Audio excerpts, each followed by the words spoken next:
that are, I mean, come on, man, look at these phones that you guys have. How many messages you get? I have 10,000 unanswered messages. Okay? I better not say that to family. They'll call me. Yeah. You got a separate phone for them, right? What I'm saying is that, you know, if guys are affected by external factors and you don't help educate, you don't help kind of rein everybody in and let them really understand what's important for their betterment and their teammates, then that's when you could kind of lose track.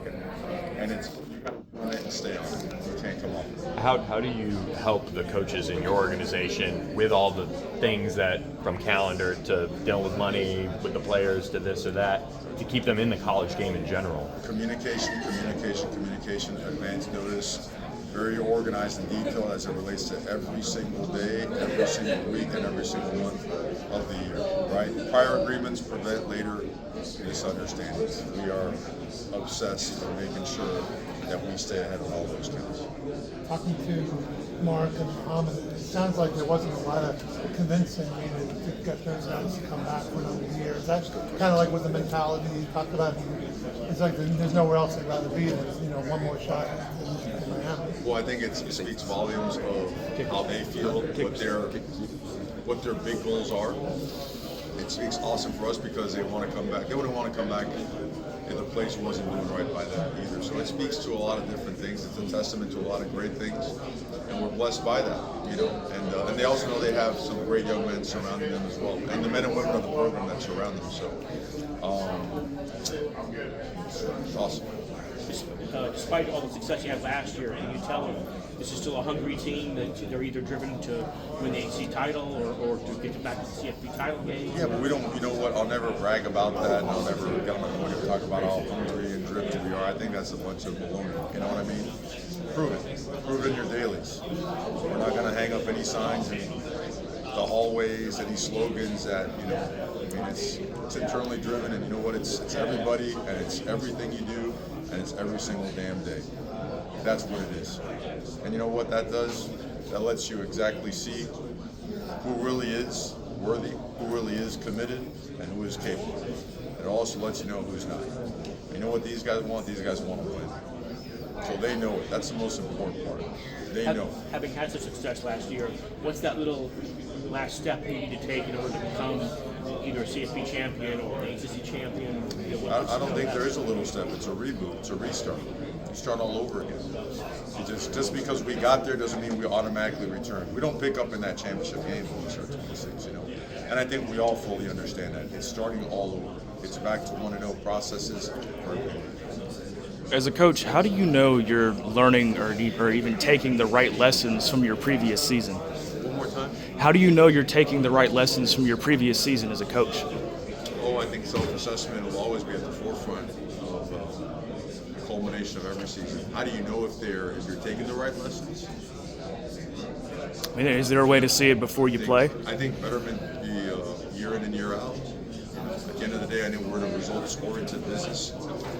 If you're, you know, for us, it's always going to be what? It's 3 or 4 prong, right? Academically, you're getting better. We've set a semester record every semester for 9 straight semesters. Are you winning more? Every single year we've won more games and gotten deeper into the postseason. Are your guys doing the right things off the field? You know what? 99.9% of the time, they absolutely are. Are your recruiting classes getting better? They are. So I think as it relates to those measurables, we're certainly getting better and better through lessons.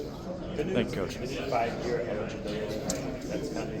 What does that mean from a roster management standpoint, from a player development standpoint? It's a longer known runway now. No doubt. That's a great point because now players don't have to get antsy. Oh, I only have so many years left. I have to go to a place where I can play right away.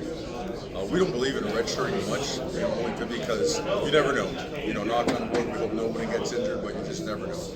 And the fact that now there is no cap on your eligibility years or your years to be able to play a certain amount of games to remain eligible, that relieves a lot of pressure on players and parents to have like instant success.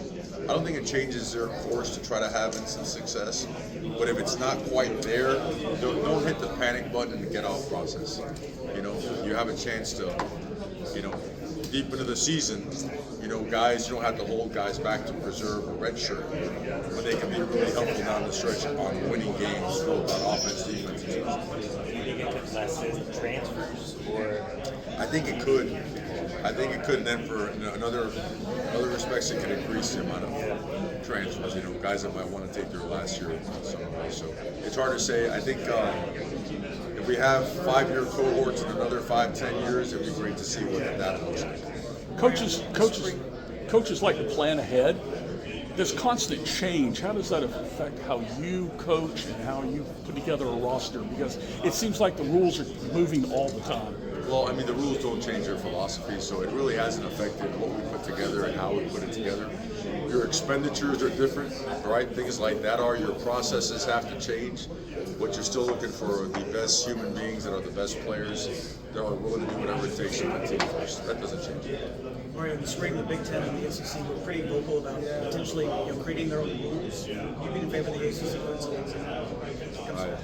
I have no comment on things like that. I'm more concerned and more focused on making sure that our team continues to go 1-0 and keeps getting better. Last year was a great step in that process, and that was proved nationally. And we're just focused on right now, 2026, getting better. Conference talk and all that other stuff. You know what? Our conference did a great job last year in the postseason. We're going to do a great job last year. Do you feel like you're playing by the same rules as everybody else in terms of other What does that mean? transfers? There's a lot of talk now, especially about tampering going through the NCAA. Do you feel like Well, I like to say that if you assess just the first round alone, I like to say that the ACC had more trench players drafted than any other conference. And Miami alone had 3, which was just about more or as many as every conference out there. So I think that no matter what the rules have been made to be, that we've done a good job navigating the program into a place where we're getting better and better every single year. So on this side, we're not going to find anything. How much do you watch other teams, players, and actually hone in on who they are, or that type of high-level player? Specifically, like you guys faced PJ Williams over at SMU last year, offensive tackle. Did you notice anything that stuck out to you about him in general, just as a fellow offensive line? We focus on every aspect of every bit of information we can possibly get. Absolutely. Yeah. What did you take away from SMU last year, just from a high level, seeing their roster? Excellent football team, excellent schematically. Coach Lashley does a great job with the entire organization. Very talented, explosive, very challenging schematically in all 3 phases. It's a really great program. Good? Thanks, Coach. Thank you, guys.